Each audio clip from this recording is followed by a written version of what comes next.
There we go. We're on. We're live.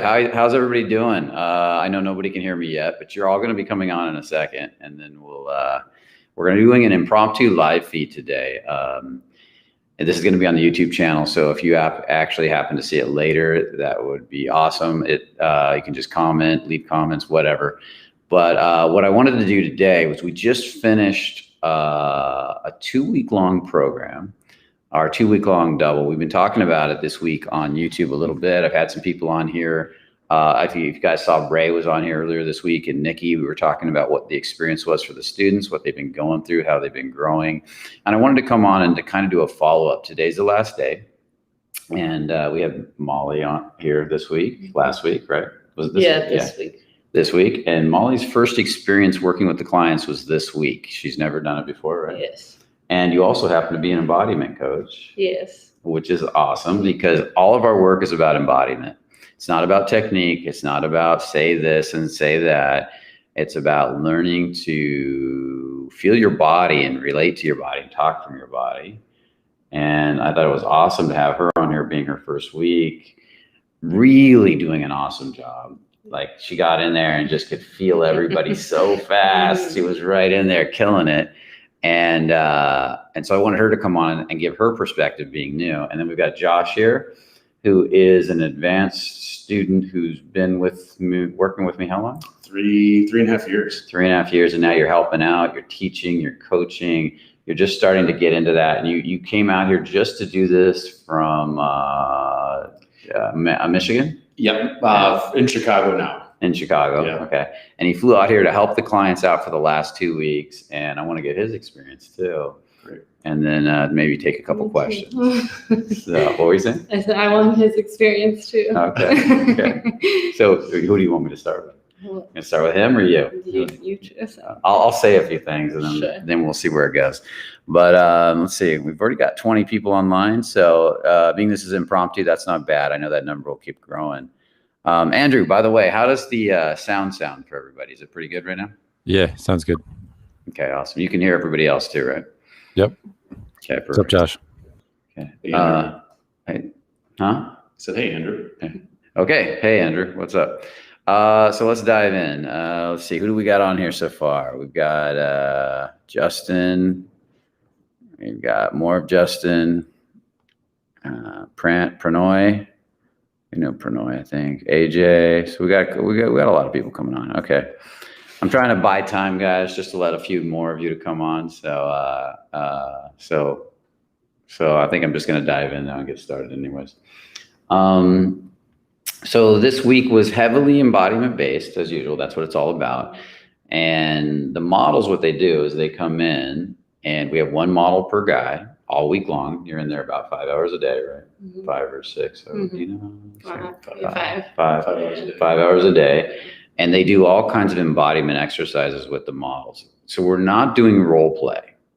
She's not standing there and pretending to be a girl that a guy's going to hit on. None of that. It's all about how do we trigger this behavior and then get it to change so it's more, so you start to become proactive and confident. How do we trigger your fear of what a woman thinks of you and then get you to calm down and relax in your nervous system and start to be able to relate to her. Mm-hmm. So from your perspective, after doing this for the first week, what do you want to say about it? What do you think so far? I mean, just for my own experience, it was so I learned so much about how important embodiment is because usually I'm working with it or in a dance perspective, and to, like I was telling you before, to do it in a social perspective that for someone like me or people that I work with might come sort of more naturally, to come from it from your perspective of feeling the confidence and embodying that instead of embodying and then feeling the confidence. Yeah. I learned a lot from that, and through the week the first 2 days I was here, I was really wanting to get in there and tell people to loosen their bodies more, but the process that you had of they have to get there themselves. Yeah. And and that's the goal, and not to like just Yeah. let loose. Yeah, So- what we want to do, we want it to become so naturalized that they're learning to fish rather than being given a fish, and become so that they can, because otherwise they're going to get in front of that first beautiful person on the street, and it's all going to go out of their body again. Right. And unfortunately, I see this with actors. I don't know if you see this with dancers, but I see an actor that's obviously very embodied, because he's done so much acting work, and he gets on camera, and it's amazing to watch that actor work. But then, or him or her, then they walk off the set, and it all goes away, and all their quirks come back. And I'm like, if you can do that on camera, why don't you just find the best version of yourself and let them out or her out? Yeah. Even if I feel like my favorite performers and what I strive for is, even if you're not being yourself, even if you're in some fantasy, how can you believe that fantasy by being yourself in the fantasy?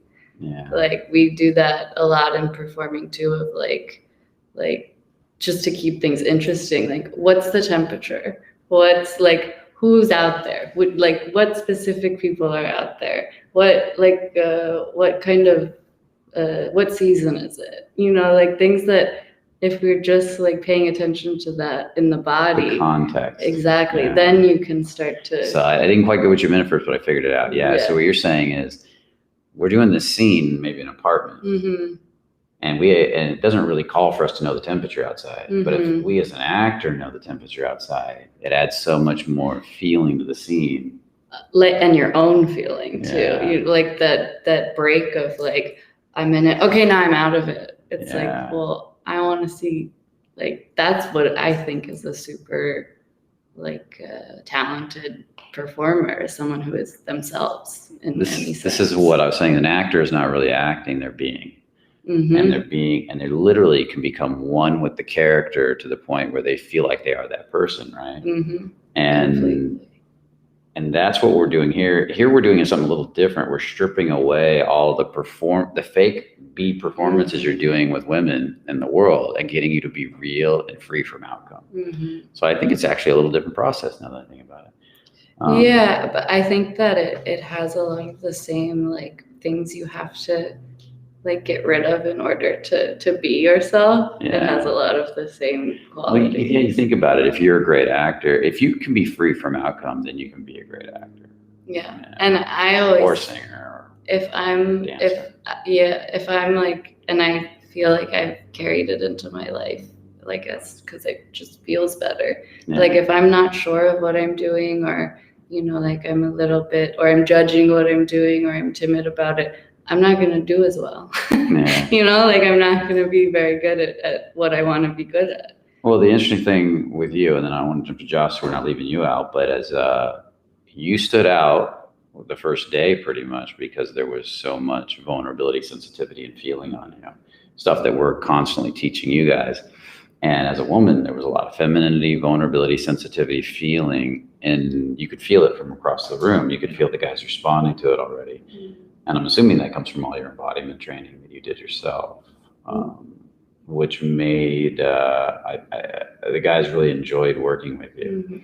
Because when a woman can really feel a lot, she can see all the little games and the subtleties you're playing under the surface, and she'll poke at them, she'll play with them, right? She'll move with them. And this is also part of what makes us so attracted to women. And unfortunately, there's a lot of women today that are kind of losing some of this with modern society. So it's really neat to see women cultivate it themselves again. Yeah. And to have the human to human, like live, Yeah. like it's all like you can touch and smell, and it's so much more helpful for sure. Versus what, social media? Yeah, I think that's why a lot of people are like. Well, you'll see people in a crowded room, and I see this all the time. All these people in a crowded room, they could all be talking, but they're all like this. Yeah. That's horrible. Relating to somebody else that's not even in the room. It's amazing. No, to be present and be like, see who is around. Yeah, that's awesome. Keeps things moving. Yeah. So Josh, how are you? I'm doing good. How was this? So this was your first experience assisting. You came out to assist with all the clients. Yep. I know your life's changed a lot. And first, Dramatically. share a little bit about your story. Yeah, I mean, I came to Fearless in 2018, just processing some lack of, I wouldn't say success, but just not getting the most out of my relationships with women and just wanting more out of my life in general. And have stuck through with you guys since then and have done some really intense work. Had done the double last summer with a group of guys and have been growing dramatically ever since. I've stayed in the energy, stay in contact with the coaches and the guys that I did the double with. And this week was amazing for me. It's like I did the double again in some ways. And I mean, just to go back to Molly for a second, if you don't mind me, Brian, the guys are really blessed to have you this week. And Brian said this, but it's so nice to actually watch outside of doing the work in front of a woman like you that is in feeling and has this amazing femininity. It's so nice to see them in front of you and how much you give to them and mirror to them so they can grow in those 10, 15-minute exchanges. So it was really nice to see you in the workshop this week. Yeah, I haven't shared that appreciation with you, but we're on YouTube, so I might as well share it now. I appreciate Yeah. it. Thank you. Absolutely. Okay. And so you've grown over the last 2 years quite a bit. Lots changed in your life, right? Yes. Yep. Yeah. And so your dating life has changed a lot. Is that correct? Dramatically. Okay. Yeah. What about other areas? I think professionally, I work in a relatively high stress, people oriented field. And I don't think I really ever understood what grounding was or how your presence really can benefit others. And ultimately you're a better person if you can provide that to them. So I work with kids and adults, hundreds of them on a daily basis in high stress situations. So since I've learned some of these principles and I understand how energy is moving through my body and how my energy is actually felt from others, my coaching with adults has improved dramatically. A lot of that is because I have a lot better understanding of my vulnerability in a coaching setting benefits them because they can see the human being, they understand it's a supervisory role, an evaluator role, a coaching role. But if they get to see Josh and my energy, they open up so much more than if I'm closed off and I'm playing this administrative role. So that's changed dramatically for me. And I also understand how my energy has the ability to calm and bring peace to adolescents that otherwise are bouncing off the walls with relationships, hormones, their daily lives. So my grounding, as I've gotten better and better at it, whether it's in the classroom or in a large auditorium, has benefited my relationships with them as well. Awesome. And so let's go back to that first thing I said. Sure. How much has your dating life changed? Dramatically. I probably have dated more. I've probably dated more in the last calendar year than I had in the prior 10 years that I. Nice.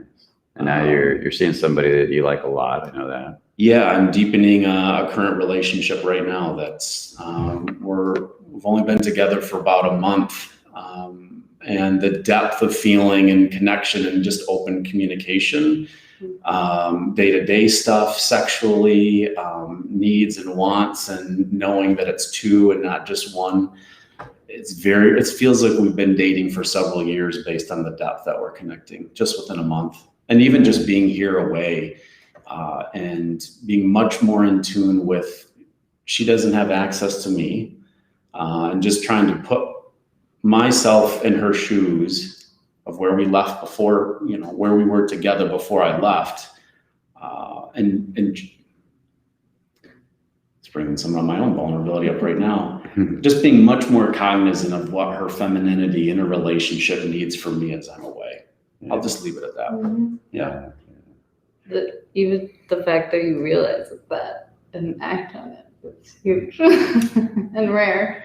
Yeah. Well, I mean, I would say in the first couple of days, I don't know if I was fully aware of it, but I was processing more openly with some of the coaches and a couple of the models, and they just sort of enticed me to put myself in that feminine set of shoes, or that experience in a relationship. And the last 10 days have been fine. I mean, I know we both want to be together again physically, but but there's not as much stress and worry in the text messages and the calls that we have every couple of days. So yeah, I wish I could say I was that wise going into the double, but I have great coaches. Yeah. Well, you grew a lot. You grow a lot just even assisting.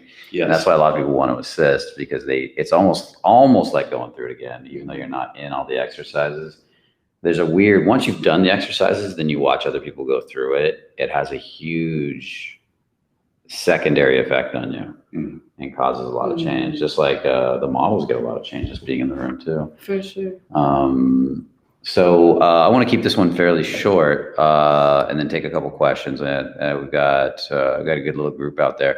What's the big lesson from the week?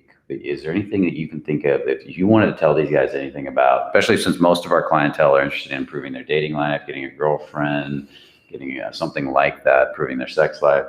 What's the one thing from this that you would say to these people online right now that are watching that could help them that maybe you took from the week that could help them move forward? Whoever wants to go. I think what I saw and experienced and what also felt comfortable and attractive was even in sort of seeing vulnerability and being and communicating vulnerability. Like when some of the men would be vulnerable and then be so scared to show it that they lock up. It's like there's nothing to do with it. But when they're open about what they're feeling, or if they are uncomfortable or they don't know what to do next, like that's something that, like, then we get to have a conversation. Yeah. And I really like it. It shows more strength than Now, for the guy out there that says, my experience with vulnerability has been that girls don't get attracted, because we get that all the time. That's usually, in my opinion, they're probably being needy to some degree. Or can you describe from a female perspective what the difference between needy or wallowing versus actually strong and vulnerable is, so they can understand how important the difference is?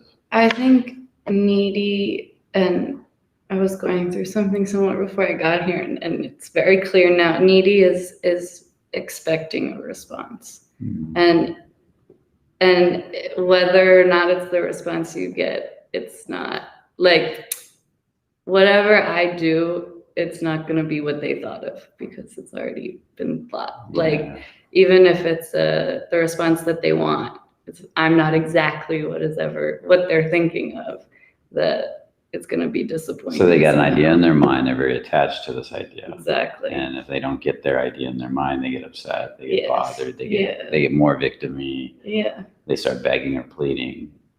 And versus let's take a look at the opposite of that. A guy who's strong and vulnerable. What does that look like? Do you want to take that, Josh? From your perspective, of having done the work, because you literally went through this. I think you said when you met your girl, right? There was a moment where she was really poking at you, and you opened up, right? And you had to get vulnerable. When was it? Say again. Right when you first met her on your first date, right? Yeah, actually, I can picture the first date, and she was going in, and I think prior to this work, I would have put up the defenses. I would have put up the masculine, like, you can't do that to me. Like, this sounds horrible coming out of mouth, but you're the woman, I'm the man. Like, you can't ping on me in that way.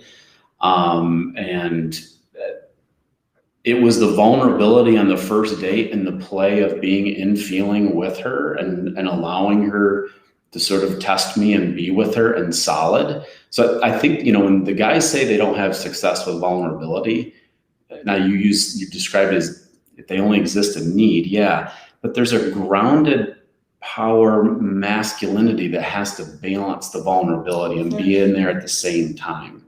Because I think when she experiences that power and groundedness, and you're open to her, and you're allowing her to feel you, and she knows that you're feeling her, you guys get to play. And that was our first date together. Yeah, you got to play. We did. We've been playing. It's actually sexy and fun. It is. Once you get comfortable with it, as a guy. Well, I feel like as a woman, I know that, like, that's why I'm attracted to men, because of that strong, like, I know I can lean on you. It doesn't mean that I will, like, know that. I know it's a possibility. And so that's like And it's funny, that's the opposite almost what you just described, because us being strong, but not, and maybe I want a hug from you, but I'm not attached to it. So therefore you want to hug me more. Exactly. If I was attached to it, you want to run away. Exactly. And if a woman wanted to constantly cuddle and hang all over me and was attached to you, I just got to be with you, baby. We want to get rid of her. But if she's like leaning in and I just want to hold you for a minute, but she's not attached, oh yeah, come on in. It's the same thing. It's like expecting something is gonna automatically you're gonna like be disappointed no matter what. But 100%. if you're just like, well, this is how I feel. How do you feel? Like today I had someone he was like, I don't know what to do next. It's like, okay. And so we sat there for a little and then he figured it out. But it was just like I'm glad you told me that. You just gave him a space. Yeah, exactly. And if we go, and the thing with the vulnerability and the neediness, and I always remember a story. I remember the first time I was vulnerable. I'd always been vulnerable and needy. Like, we can work this out. Let's fix it. There was a little bit of pleading, like, yeah, I really care about you. And I was always thought vulnerability doesn't work. This shit doesn't work. Girls don't like vulnerability. They say they like it, but when you're vulnerable, they reject you. So I was talking to this guy. His name was Sean, and Sean said to me, no, you got to learn to be vulnerable and not needy. I said, well, what does that look like? And he said, well, you say your piece, because he was talking about a specific girl I was dating. He said, you say your piece, you walk up to her, you pull her aside, you say, this is how I feel, this is my experience. And if you don't feel the same way, it's okay. But I'm going to say this, at least once before we end this, and then walk away. And if you don't, and he says, and if she doesn't say anything or she ignores you, just walk away, let it go. He says, you don't need her. I was like, this isn't going to work. Not going to work. So I went to this, the girl I was dating at the time, or had been dating. We'd broken up, and it was a real mess, and there was some pain there. And so I went to the bar she was working at, because she was a musician. She was playing that night at this pub, and she was just got off stage. I remember walking up to her, and I said, hey, I need to talk to you really quick. And she was packing up her gear. And she's like, okay. And she got really nervous. And I could see her getting nervous. And we started to walk to her car. She got in her car, started the car, and she was nervous. And I said, no, I really want to tell you something. And then suddenly she did something different. She turned off the car, turned to me, looked me right in the eye, and went, what? I was like, oh, okay. Now I'm on. And I remember looking at her, and I said, okay, I'm going to do this. And I said, I just want to say something before, because I was moving. I said, before I move away. I said, I'm going to be moving away soon. I don't know if I'll ever see you again. And I said, I really care about you. You mean a lot to me, and I want to work this out. And if you don't feel the same way, it's okay. But and again, that's when I said it. And I said, but I'm not leaving without at least saying this to you once. And then I just shut up. And I might have said a little more, I don't remember, but I shut up. And then, boom, she just opened. And I was like, holy fuck. And then suddenly she kept talking, and we got out of the car. We went and sat on the curb behind the car. We were there for 45 minutes, opening up, talking, having a real conversation. And I was like, it seemed like the same goddamn thing to me at the time. Now it seems like these two ways of being couldn't be further apart. At the time, I swore I was going to get the same response. And that was huge for me. So. Yeah. The vulnerability also of taking a risk. Like, if you feel a certain way, take the risk to share that. Yeah. Because it's worth it, whatever the outcome is. Like, you have to do it. And you have to just be honest. Yeah. Be radically honest all the time. Exactly. And you have to step into tension. Yeah. That's the part I always talk about, stepping into tension, guys. So the vulnerability is encapsulated in the tension. So if I'm looking at her and I want to be vulnerable and open my heart to her, I've got to first step into tension, create conduit, create a container for the vulnerability, and then open it. I just can't be vulnerable all over the place. It's got to have a direction. It's got to have a flow. Otherwise, it's not going to work either. So it's a balance. The tension is the masculine between the tension and the vulnerability. And that's what creates the effect. So even just saying hi to a girl for the first time, a woman, or a guy, even like in a sales situation, if I walk up and I'm open-hearted, I'm grounded, and I create a conduit and I say hi and I receive that person, it's good to meet you. How you doing? It creates a connection. Hey, how you doing, man? Good to meet you. And if you're walking up and telling a girl something, you're giving her a compliment in her eyes or something about the way she's being or dress or sorry, I had to swallow there, but when you're talking up a storm, then again, you've got to be in a surrendered space where it's like, even if it's just saying like, I had to meet you, there's something about you, versus like, if I'm here and I'm like really broad and I'm, hey, had to meet you, there's something about you, you're a really interesting person, it creates a whole different feeling, doesn't it? For sure. For sure. Because there's no tension on that second one. Well, it just seems like you don't care. Yeah. So, Josh, let's get to your answer. That was a long answer. What could you give them to take away from the last 2 weeks from your experience? This is not a shameless plug, but I mean, the workshops are designed to bring this safe, controlled area to play in deep tension, right? Really deep tension with the models and the approach work and the direct instruction from the coaches. So that's extremely powerful. I think outside the workshop, there's a requirement of really growing through the tension. So I think through the YouTube videos and the other principles that we all work with, you've got to have that willingness to put yourself out in the vulnerable, radically honest space with a woman or other people in general, to really get that growth. I mean, watching the guys in the last 2 weeks, it's just such a night and day difference watching them drop in as like grounded, confident, secure women or men with women and just with each other. I mean, I think there's this power of being able to engage vulnerably and in a grounded way with women, with the models. But even just watching the connection of the guys with each other and then just walking the streets of LA, they're just totally different. They've found their inner masculinity and their inner person that's been, well, I mean, every guy has their own shells or their own stories or their own programs. And a lot of them have been shed drastically in the last 2 weeks. And a lot of the guys are going to have to work on them hereafter still. I know your question, Brian, was what I got out of the last 2 weeks. I could probably talk for 2 weeks about what I've seen. It's interesting not being in it and watching people unfold and actually seeing yourself in those same situations a year ago. And then now a year later, I thought I grew in 2 weeks, but what I've done in the 14 months since my workshop is even more dramatic. Yeah, the people grow a lot after the 2 weeks. It's kind of because they get the tools to continue to grow the rest of processing all the information. Relationship, professionally, just with my inner self too. How I see myself, talk to myself, how I carry myself just on my own is very, very different.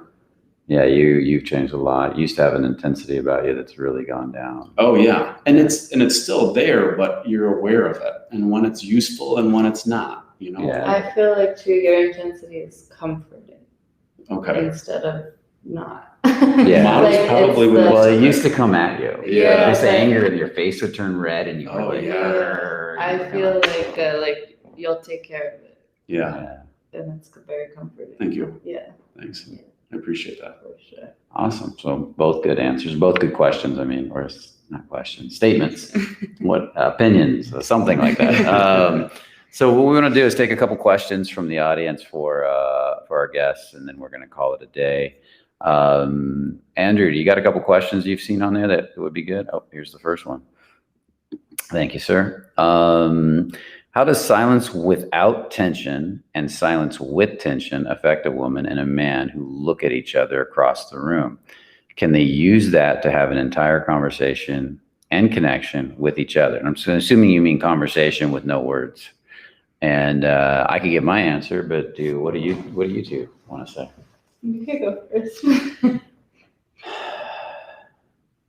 This is from Justin Blaze Drax. You got quite a name there. That's like a powerful comic book character name. The second part of that question, can they use that to have an entire conversation and connection without? Absolutely. I actually can think about 2 months ago, I had probably an hour-long conversation with a woman, and she was with her friend who eventually at the end of the night I determined was her aunt. I just came out to have dinner, and I'm sitting in this large U-shaped bar, and early on in dinner I just sensed her energy, and we just began this play of eye contact and energy exchange and smiles and playfulness. And after I finished dinner, they were still there and still chatting. So I made my way over, and they both just beamed, like we both, and the aunt said the same thing. It's like, we've sensed you for the last hour and love it, and glad that you came over and talked to us. So yes, I think once you can feel your own energy, and then you can feel your own energy and how that's going out to other people, then you get to play with it in really fun, seductive and ways with women at the bar. So yes. And that first part of the question, with tension and without tension. Can you do it without tension? Well, yeah, of course. I mean, the bar was obviously the bar restaurant. There was noise, but there was no verbal exchange between I and this woman. Well, there was tension in a conduit form. Like you couldn't just completely dissipate all the tension, and there would be no connection between you two. Yes, absolutely. So there was silence, but there was absolutely tension. Yeah. Because we're eye contacting, and then we're breaking that. So there's still that tension there of when we're going to come back to each other. And then when we're actually looking at each other, there's that tension of locking in, even though you're at distance. Yeah. So. And if the tension's too much, you lose the vulnerability, the feeling, the communication. If the tension's too little, the vulnerability dissipates altogether. And so it's that perfect balance of tension creates flow state. You know, my flow to her happens because I nail, or back or from her happens because I've got the tension just right. If I create too much tension, she wants to back up. If I create too little tension, I go wide. Hey, what's up? I start to look stoned. I start to look like I'm not even here. I probably won't even look at her in the eyes anymore because I don't want to experience too much tension. So it falls apart. I feel like also, like, maybe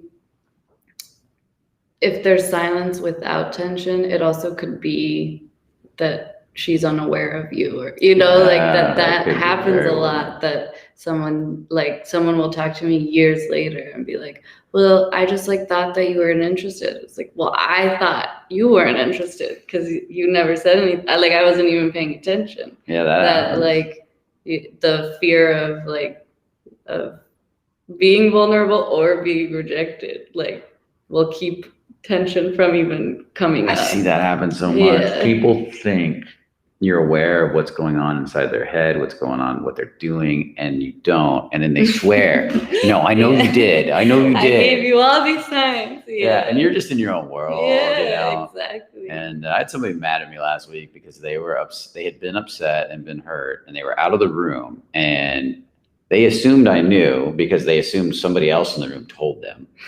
And I'm like, how do I know? I can't even see you. And they're like, well, you didn't come to check on me. There was nothing to check on. I didn't know you were even upset, and it's like, it's funny how they get real attached to these ideas because she was holding on to it for a while. And I'm like, okay. Yeah. Now you got to hold on to it. And then she let it go. Yeah. So great question. And yes, from across the room, it happens all the time. We used to actually do that. We've done it as a practice where we have people stand across the room and see how much of a conversation they can have. It's a lot of fun. Okay, we got another one. Let's do one. Yeah, this was a little trollish, but maybe it'd be good if you guys spoke to it. Oh, we got to get those trolls in here. Hey, PC Matt, what's up, buddy? Just be rich. Attraction is magically created from my experience. Okay.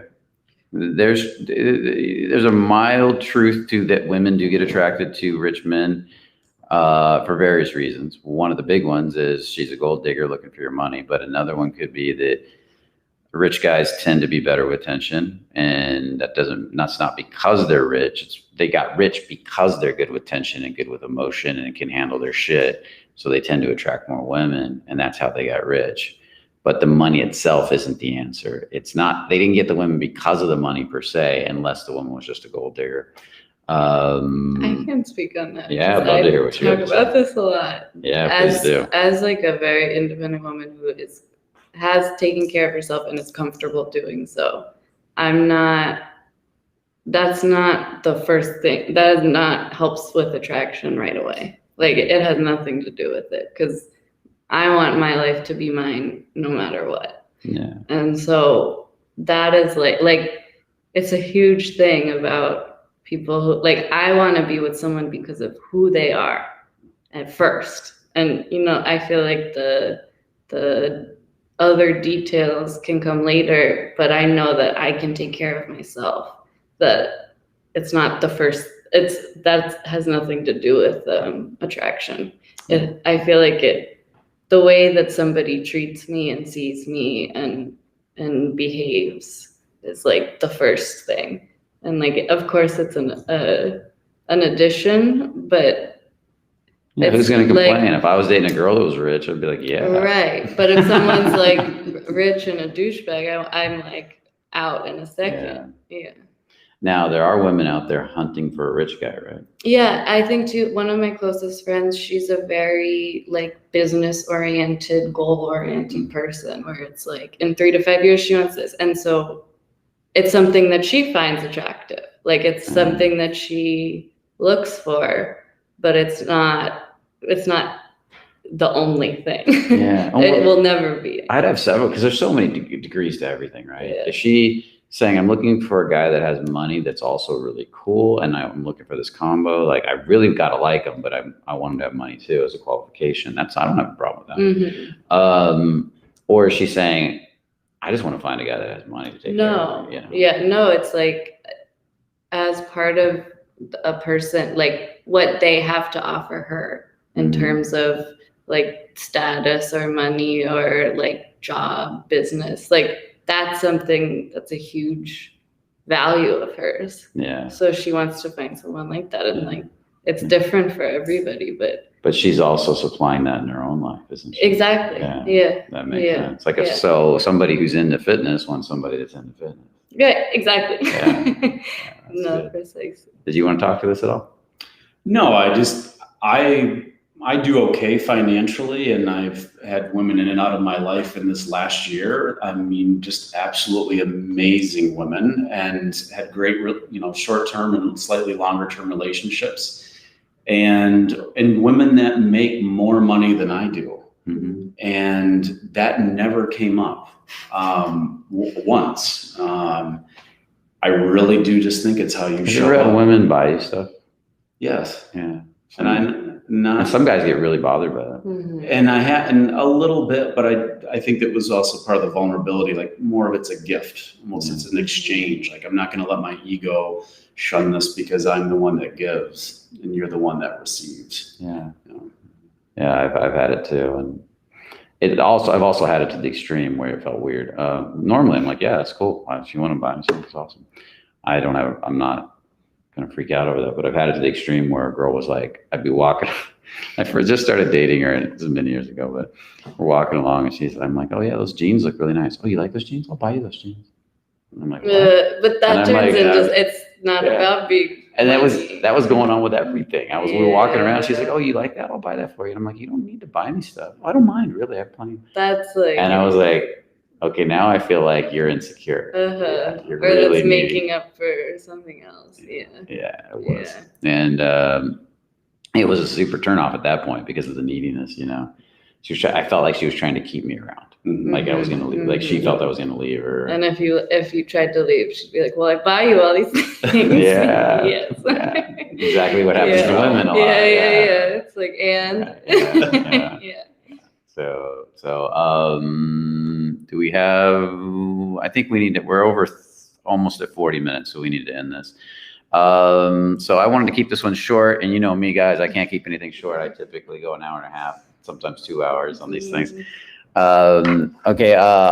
So hopefully you guys enjoyed this video and this impromptu video. This is just impromptu. It's the end of the workshop. Maybe I'll get another student on here later. But hopefully you enjoyed it. We do have the Miami event coming up, the Integrated Man Summit, November 4th through the 8th in Miami Beach, Florida. Definitely check that out. If you got a link, Andrew, pop in a link for that. I've also got my book out there for those of you that want something simple and you really want to understand these principles a little better. You can check out The Art of Fearless Seduction, which is really a book about embodiment, even though it has a fancy title called Seduction. Just so you guys know, it's really about embodying these masculine and some feminine qualities that make you the most attractive man, and learning to move, walk, and talk from that place.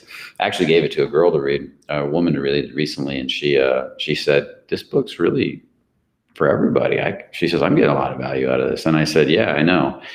But these are the things these qualities in this book are the things that most guys are missing, that women are looking for in a man. Just like you're looking for certain qualities in a woman that a lot of women today are missing because of the confusion in society about the sexes and masculine, feminine, and all that type of stuff. But I'm going to promise you guys, as you begin to embody your masculine, really enjoy it, and really start to love the feminine, a woman that's a polarity that has to show up. It's natural law. And even if you don't see them around right now, when you become the match to the thing that you want to receive, it shows up in your life. Okay. It's not about getting it first. It's about becoming the match to it so it comes into your life, not about running out, finding it, getting it, using it to validate you so you can become it. So just remember that. And that's what that book's really about. So The Art of Fearless Seduction, you can check that out too. Just check here really quick. I believe the links are in the chat already. So we got a link in the chat. So if you want to check one of those out, hit that link. Is there anything either of you want to say in closing? I don't think so. Okay, awesome. It was great having you, Bill. Thank you. And definitely want to have you on more for other stuff. For sure. We'll have you on when you're in town. I know you're going back to Michigan and stuff like that. Yeah.